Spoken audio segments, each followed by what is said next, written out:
నేను వెళ్ళే మార్గము నా యేసుకే తెలియును. నేను వెళ్ళే మార్గము నా యేసుకే తెలియును. శోధించబడిన మీదట నేను సువర్ణమై మారెదను.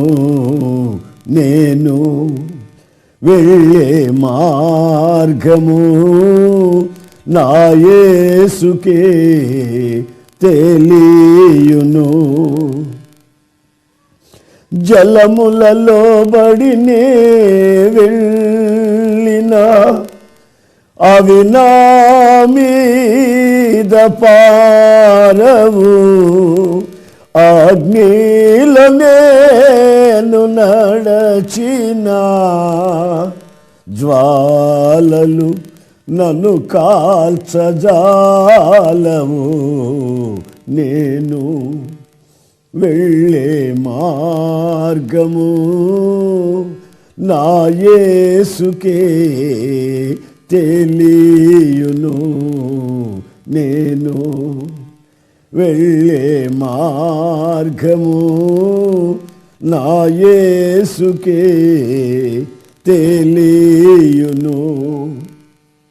ఒక ప్రక్కన ఆరాధన చేస్తున్న మందిరం పడిపోయింది, మరో ప్రక్కన నేనున్న గది పడిపోయింది. ఇప్పుడు నా పరిస్థితి ఏంటండి? 13 సంవత్సరాలు కష్టపడి కట్టుకున్నది నా కళ్ళ ముందు 5 నిమిషాల్లో కూలిపోయింది. అది నేను వెళుతున్న పరిస్థితి.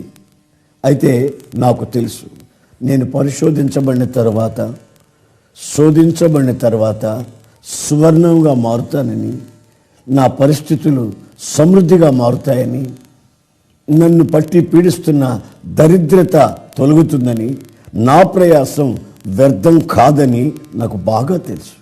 అందువల్ల నేను దిగులు పడినట్టు కానీ, చింతించినట్టు కానీ, సణుక్కున్నట్టు కానీ, కలవరపడినట్టు కానీ నా మనస్సులోకి రానివ్వకుండా ప్రభునందు ఆనందిస్తూ ఉండేవాడిని.